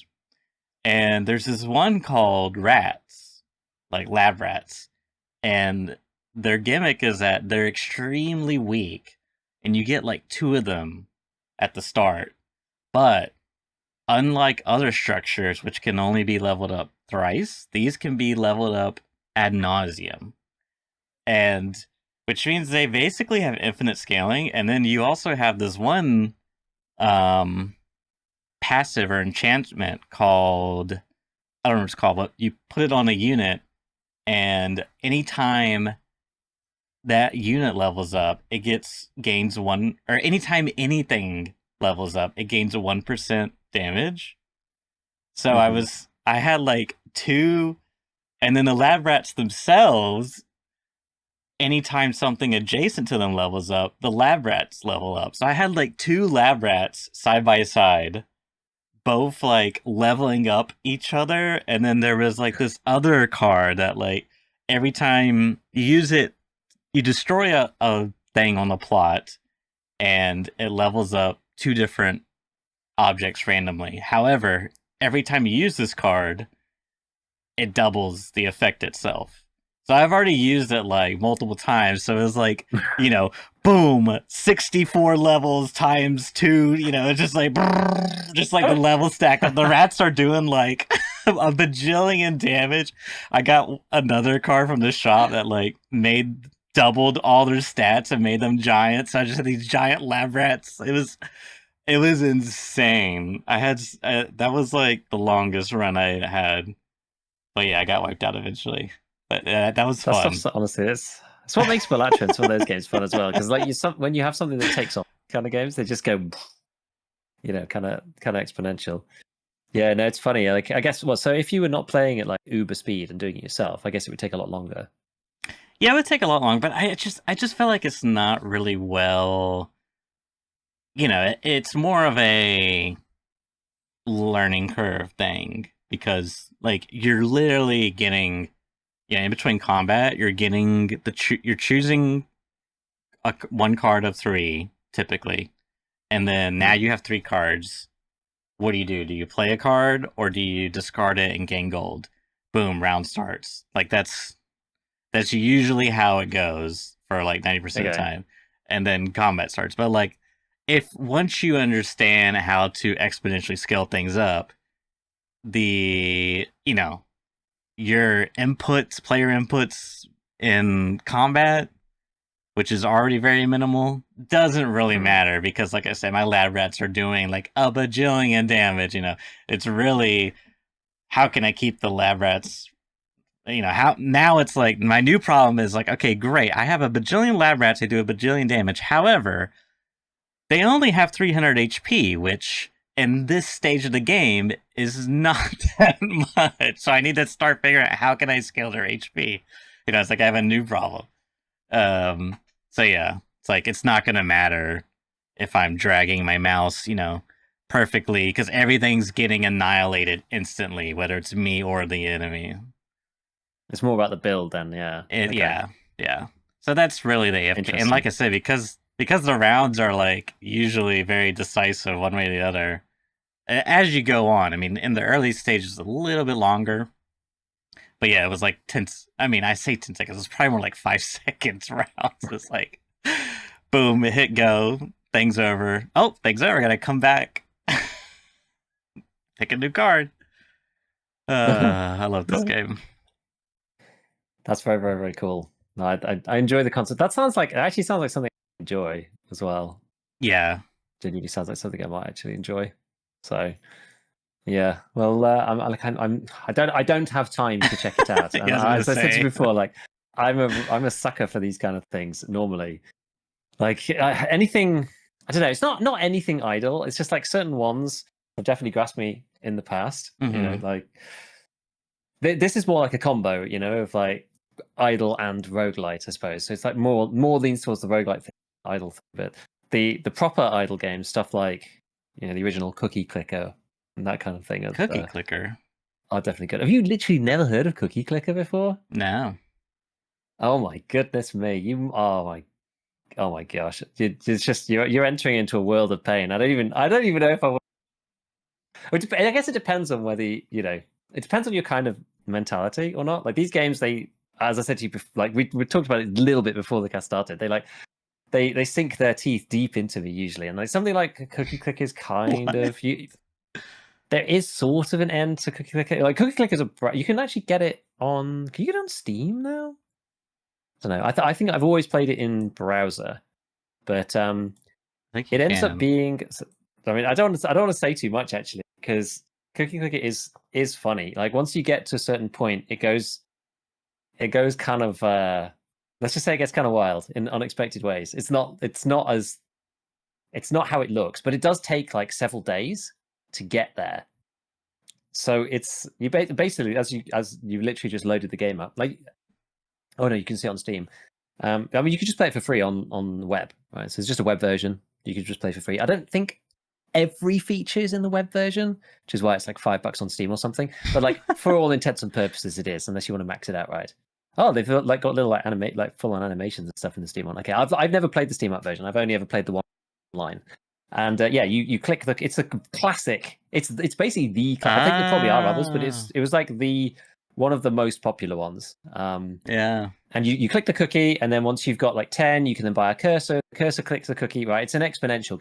So there's idle games, and then it's an exponential type of idle game. So the more cursors you have, the more cookies you make, and then you unlock them. Once you've got enough cookies, you unlock the next upgrade, which is Grandmaster Bake cookies. Then it's factories, and it just scales up into like ridiculous stupidity, right? Like prisms to get cookies out of light, and just stupid stuff. But after a certain point, it starts to sort of turn a bit and goes a bit weird, and like that's when it is. That's when it's fun. It's definitely worth a playthrough, but it's definitely an idle game, so it'd probably take you a couple of days to get to that point. There's like a billion upgrades, and you can eventually, like once you get all the way, you can like eventually like start again and stuff. There's like got a roguelite element to it. Like it goes wild basically. It goes wild. So Cookie Clicker is certainly a good place to begin. Incremental games, that's the one. It's certainly a good place to begin for that kind of genre. Because you can just like do a bunch of stuff, and obviously your progress is faster when you're actively working on it because you're like there to click stuff and blah blah blah. But you can just like leave it and then come back to it, tomorrow, and then you've got like a bunch of stuff, and you can unlock a load of things because it's been like hours since you last touched it, kind of deal. So that's always entertaining. The Klaatu in chat has put up Universal Paperclips. That's probably like Cookie Click is like the classic. There's lots of clones of that.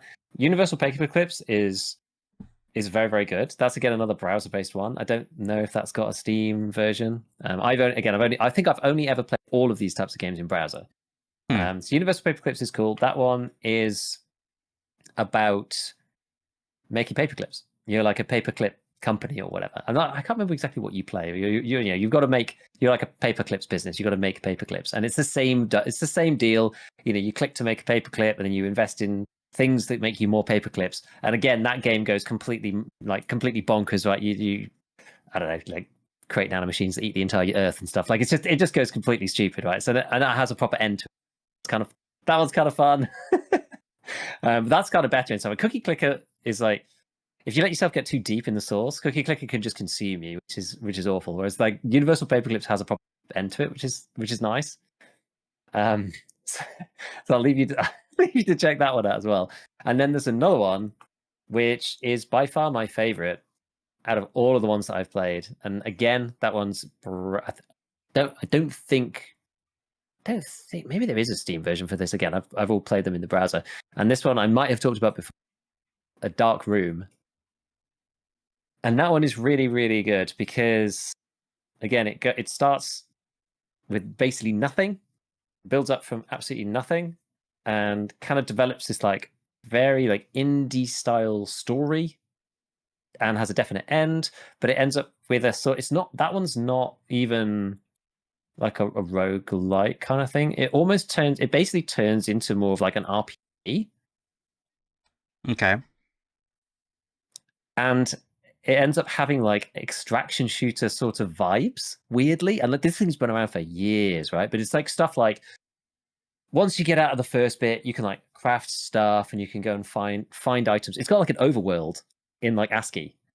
It's very, very, very cool. So you can like eventually like venture out. Yes, that is the right game. Again, I've only played the browser version, but okay. I don't know. I can't remember how much they deviate from each other, but you can like venture out and like get different stuff. You end up with this thing where there's like materials and things out in the world that you can't make. So it's sort of like the extraction shooter thing, if that makes sense, right? So like you have to go out to venture to go and get the stuff that you need, because there is sort of like a boss kind of thing that you need to do. And then the first time I played it, it was interesting. Like you go out and like do some stuff, get more advanced things, and sort of finish the game. The second time I played it, I like played it on a whim. I was like, that game, and they like expanded it a whole bunch. And there were like mini bosses or like little mini dungeons and stuff in it. I was like, man, this game has become like actually really, really, really awesome.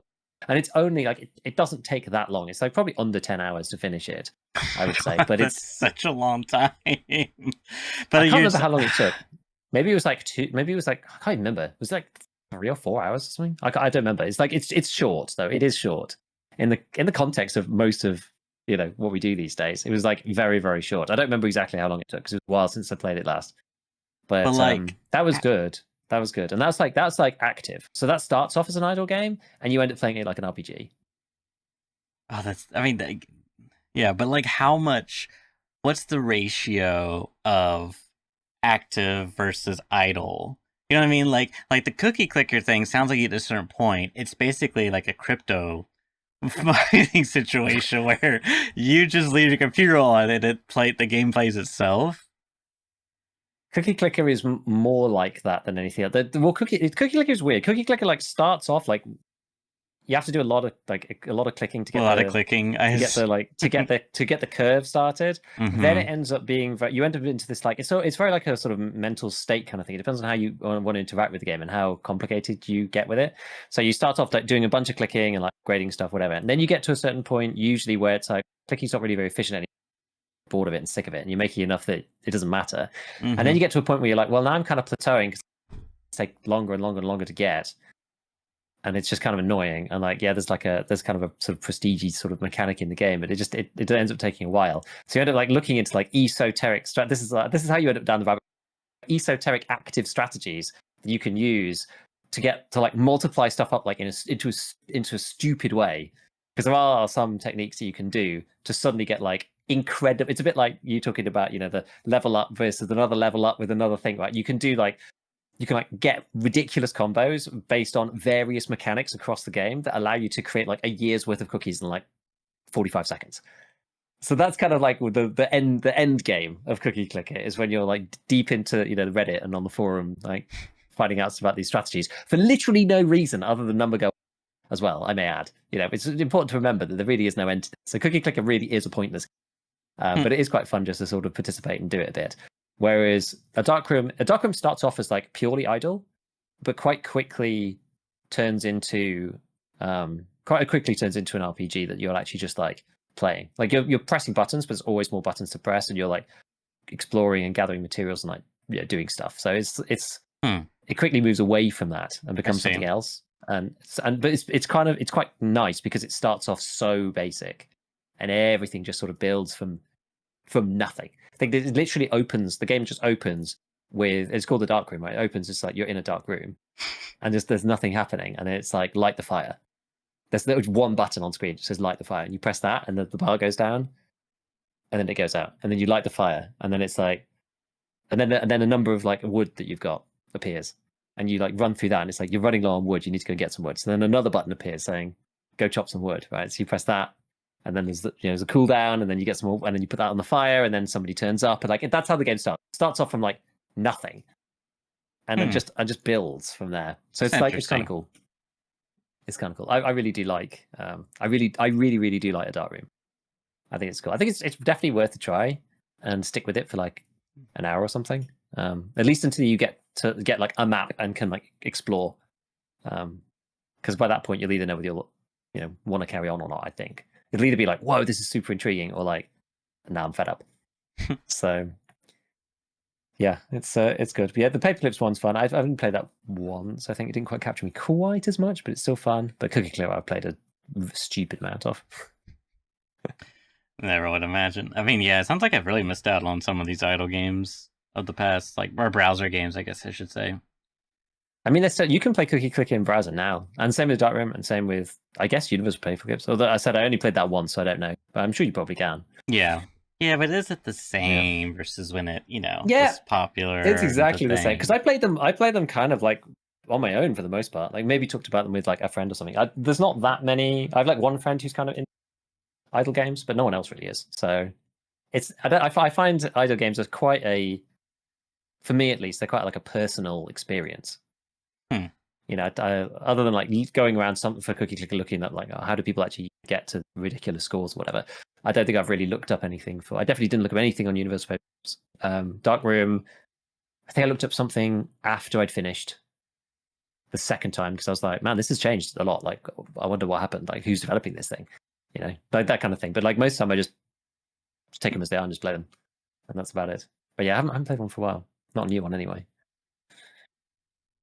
So cool. Okay, shall I move on to our final? Yeah. How long have we been going? Oh, hour and a half. Okay, yeah. that's good. That's good. Okay, so yeah, there's a new RTS. So for those of you, I'm sure people have heard me talk about it, but for those of you that are not aware, you know, I was, I don't even feel like I am anymore. I was a big RTS guy at one point. That was like my main staple. You know, I used to play shooters, predominantly shooters, and I played all sorts of different games. But you know, with people multiplayer, I used to play shooters and strategy, and I've always been much better at strategy games than I have ever been at FPS. Which is why I'm always surprised I ended up with a channel about FPS, because I've always been very mediocre at shooting. Whereas within strategy, you know, I've had much greater success. You know, I was like top 100 for Red Alert 3 in the world at one point. Wow. I played in the UK Big I Series tournament at StarCraft 2, which I didn't actually have enough time to practice, and won all the way up until I met some dude from Dignitas who beat me. So like, you know, I'm like much better at strategy games. But the problem is that after StarCraft 2 and EA decided to just like murder the Command and Conquer series, and like Relic for Dawn of War fell apart, and they decided bases anymore. Like I'm an old school like base builder RTS kind of person. Yeah, Age of Empires, Red Alert, Command and Conquer, StarCraft. That's the old style. So not really like the tactical type of RTS, which is, I guess, like still kind of games still exist in that genre, I suppose. And most of them are single player. You get things like grand strategy games, which are sort of like that, because it's like, you know, you have your big overmap and then you're playing against the computer. But when you go into a battle, typically it's like the armies you've developed before go to war. There's no like resources per se usually in those particular battles. Anyway, that genre died a long time ago, and a lot of people transferred over into MOBAs, as did I. Playing Dota 2 was never as successful as Dota 2 as I was playing strategy. But a new strategy game has appeared. First one in a long while that's actually kind of caught people's interest, it seems, which is called Broken Arrow. And unfortunately, it's not a base builder, so it's you know, goes against my, you know, the stuff that I'd usually typically be better at. But it's interesting. It reminds me a lot of a really old game that I played a bit. I actually remember when it was either like a pre-release beta or something that I actually did play at one of the UK lands called World in Conflict, which is like super old. When was that one? Conflict. World in Conflict was 2007. So quite a long time ago now. 18 years ago or something. God, that doesn't make me feel old. So it's a bit like that. In fact, there's another game that I've not played, which is called Warno, which is a like Cold War type, you know, Russia versus US type game, which is very similar. Broken Arrow is called sort of in that same vibe. So, you know, you have the way that Broken Arrow works in particular is you have what they refer to as a deck. So you pick your side, US or Russia.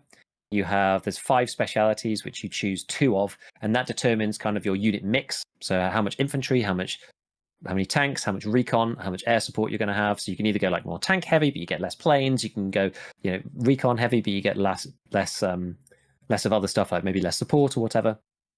And you, within those particular buckets, once you've picked your specialities, you then choose all the units to fill out your deck.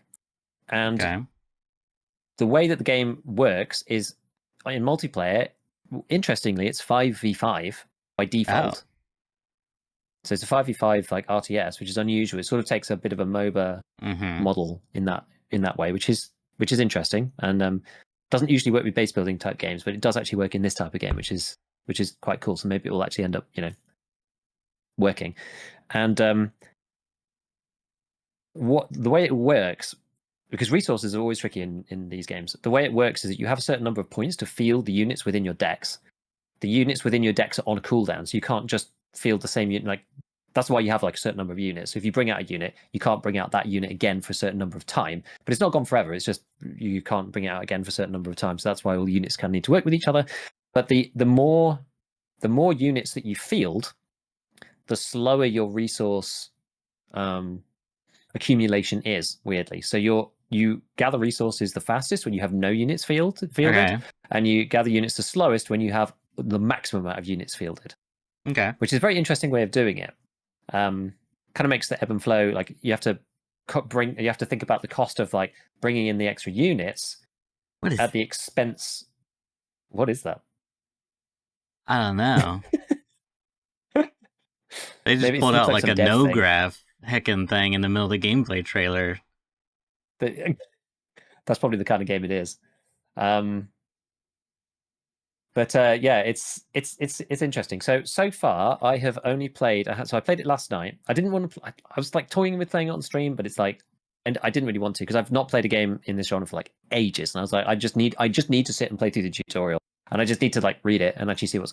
It's quite. I kind of knew that this was going to be like this going into it. It's quite a complicated game. It's like the mill sim of RTS, if that makes sense. So, if you know, or because it's like modern day, if you know all of the modern military systems, you will know much more accurately what is going on than somebody who does not know all of the modern military systems. I would say I'm not knowledgeable of that stuff. I have a cursory glance over maybe some of the more popular things. But when they're referred to by their US military code, as opposed to, for example, Bradley, then I don't actually know what's happening, right? And I basically have to like relearn everything. The reason why this is sort of appealing to me in some ways is that within your deck you have all units. You have most of your army is going to comprise normally of infantry and vehicles of some description. You can pair infantry and vehicles together, and different. You can have like less vehicles in your infantry because you need to move the infantry around because infantry are just really slow. So like moving them around in vehicles is important. So you have to think about like which vehicles you can have. But then as soon as you start looking at the vehicles, I spent literally like I finished parts of the campaign yesterday just to get to grips with the game, and I spent like half of the time at the end where I was like, I'm just going to like log off after just having a peek at the deck builder. And I was just like, oh my God. Like you try and build like a Bradley. It's like, well, you can have this version or this version, or this upgrade or that upgrade, and this armor, and then this armament.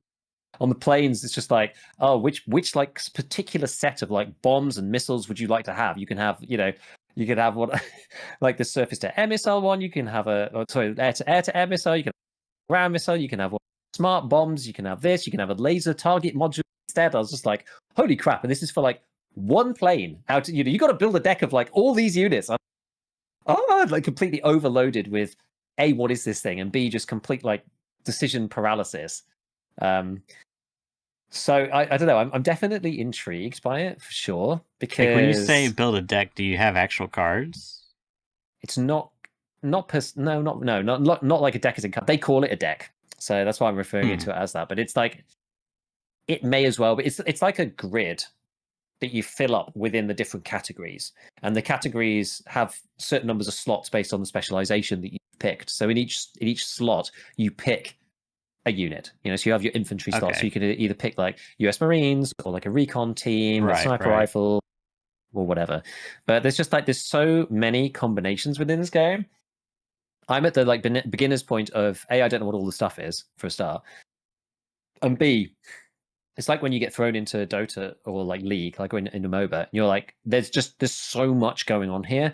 There's absolutely no chance that I have any possibility of knowing what's going to work with what I'm weak against. Like I've got no idea. Right? It's so complicated. So it's good in that sense, because there's a lot of scope for like doing stuff. And I'm sure there's like a really high skill cap on this thing, and it doesn't seem as like RPM, APM kind of fast keyboard. There's not.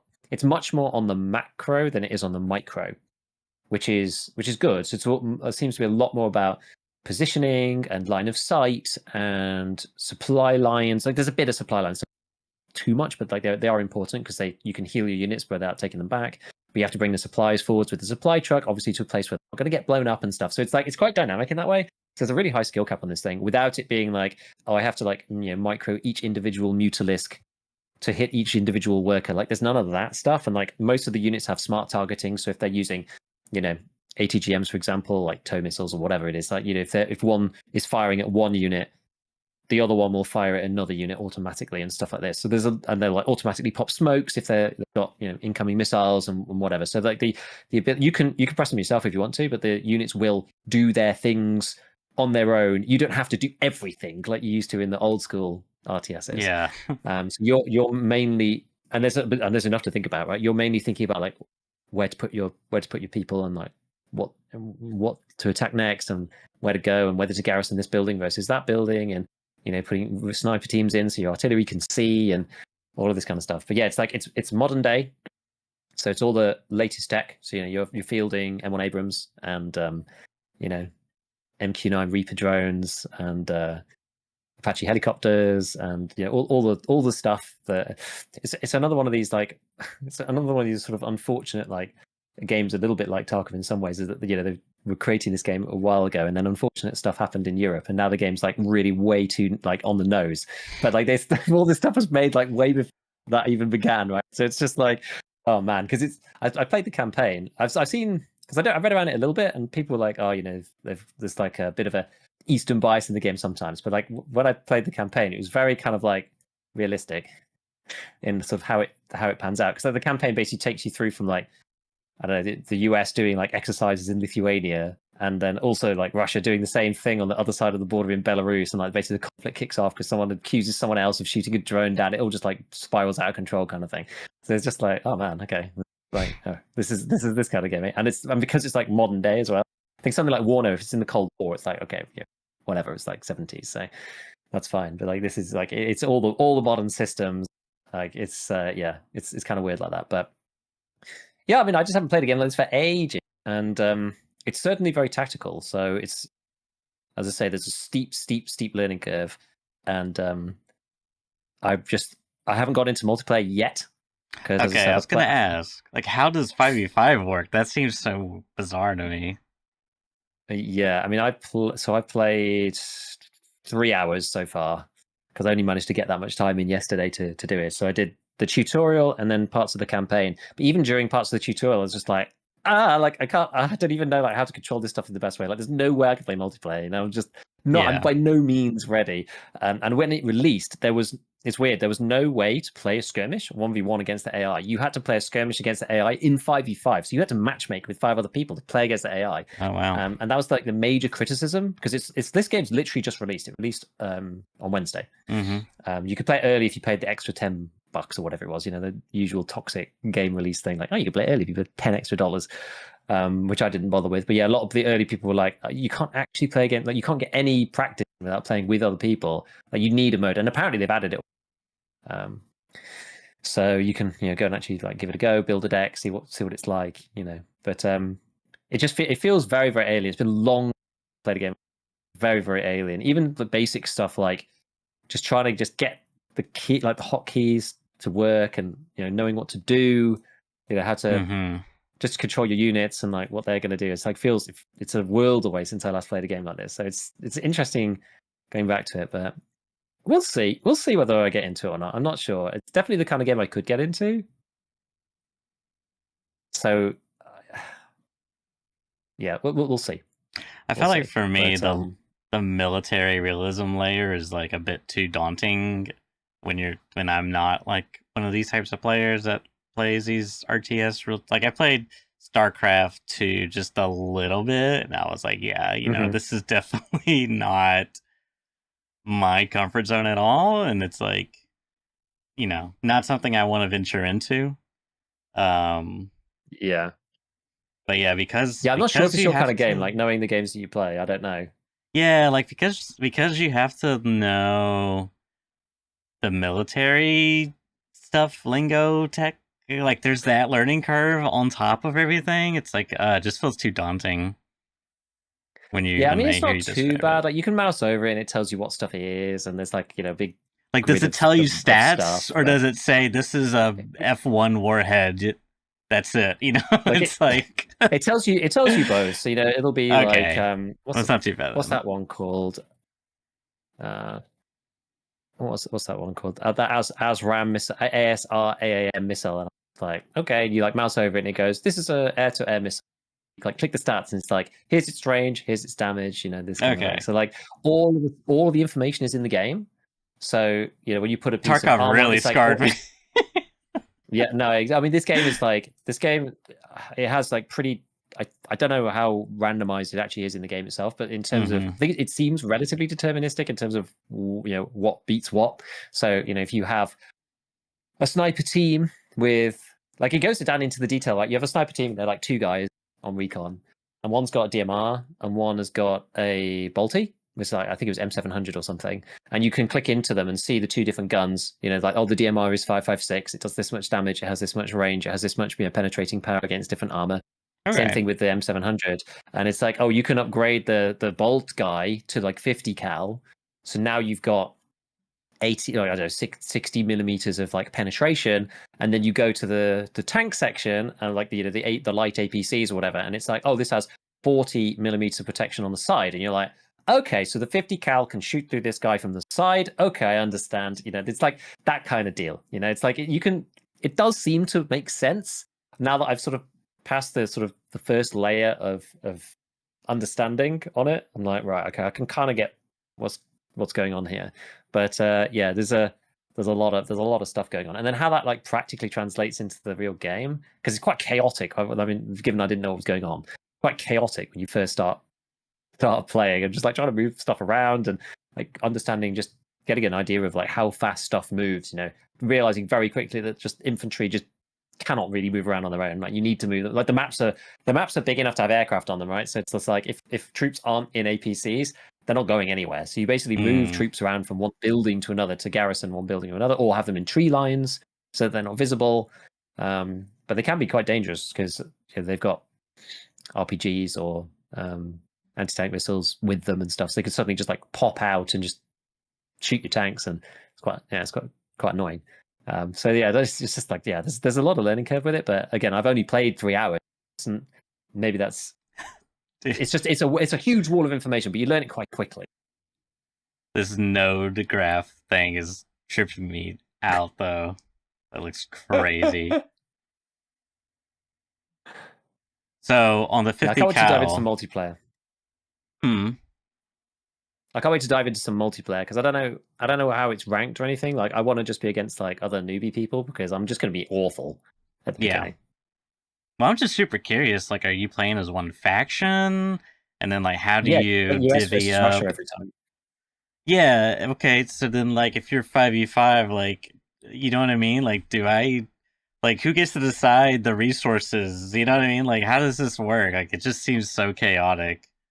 The only thing I don't understand, because of your resources are based on your units fielded, so you have to work together. But your resources are just like, they're just for you. It's like, if you have no units fielded, you have the max ticket. It's just a number that goes up to, I think, 1,000, and it's like, it says 1,000, which is your actual amount, and then plus the rate. So if you have no units fielded, the rate is 120 per minute, and if you have all units fielded, it's like 20 or something along those lines. So it's like very basic, actually. But you have to balance then that thing of, do I hold back some units to keep some resource or build up some resource later and have a big push later on, or do we field all our units right now and do a big way? Like, kind of interesting. I don't know how it works with trying to communicate with the other people. I don't really understand how it works with having different specializations and how you, like, because you'll probably have multiple decks. I don't know whether there's a draft or anything like that within the multiplayer to say, well, okay, if you're going infantry, I'll use my mechanized deck. That kind of, I'm not sure, because I haven't played it yet. I don't know, but that part of it, I'm less sure about. We need at the more. moment, and I'm just like, how's that going to actually work? Need more multiplayer card games with drafting stuff. I like drafting stuff. I need to. Yeah, that'd be interesting. Multiplayer 5v5 card roguelite. How about that? That's a good lot of buzzwords, isn't it? You're gonna have to commission one. Get one made. No, so going back to the 50 cal troop that you upgraded versus the tank, what's the penetration chance on that armor? What's the damage fall off after it pens? What's the? I mean, I think it has it. I don't know. So it's got stuff like, a tank shell that's armor penetrating will lose penetration power over distance. A high explosive shell won't, because it's based on the explosive in the projectile. So it's like, this is the thing. This is why it's kind of like the mil sim of like, yes, it's got like realistic real world mechanics but in an RTS environment instead. So you probably pen less with a 50 cal over long range with the sniper team guy that you do at short range, for example. But I mean, there's loads of stuff. It's like it's got like reactive armor and all sorts of things. There's like special defenses you can put on stuff that like counter missiles. Like it's so complicated. It's like rock paper scissors lizard spot squared cubes. To the power of 5, 100. And there's artillery and then you got to be like moving these supply trucks backwards and forwards, bringing supplies, which cost some money to bring out. But then they're going to try and that's around those points. Those are the points basically. They're like a heal box kind of thing. I think they resupply ammo as well because all the units have ammo and all the planes have fuel. So you only have like limited amount of ammo and fuel for stuff. It reminds me a little bit. It's almost like and I know you've not played Squad, but it's a little bit like RTS Squad, because in Squad you have people bringing supplies forwards, and it's just like here is just like a unit of generic supply, and that kind of does ammo and build materials and all sorts of other things. It's a little bit like that in this game too. You bring the supplies forwards as far as you dare, or is it strategic to do, and then you like deploy them, and then there's a little circle, and units that go in them will be resupplied with ammunition. They'll get healed back up to full, that kind of thing. If you can get them back from the front line. And then you can take units back off as well. So you can like bring a supply truck in and you can drop supplies off, and then you can just get a refund on the truck, just send it back to base. So you can get some of your points back if you like take them off. So I think that's more useful with planes and supply trucks, because you can send a plane out,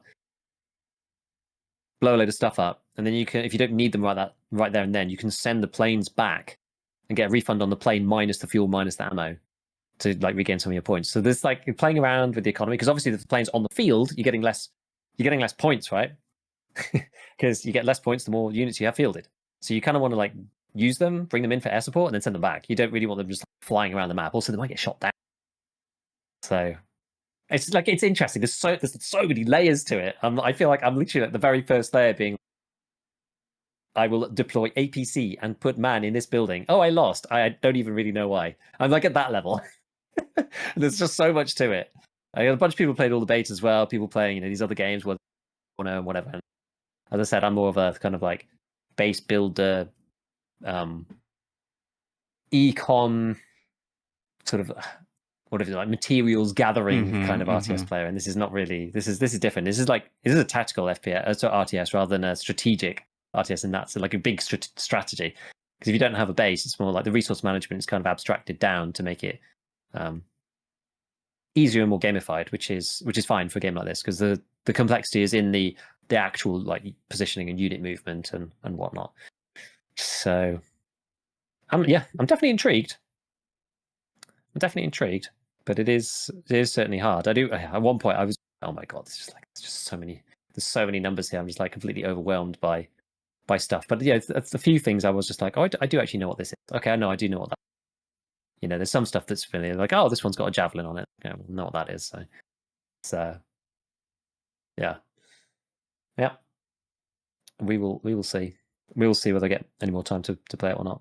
Whether I do anything about it. But yeah, got another friend who likes these kind of games, who I might bring in if it's good. Maybe we'll play it together. I don't know.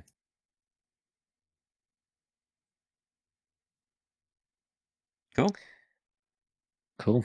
So yeah, anything else to add before we wrap this baby up?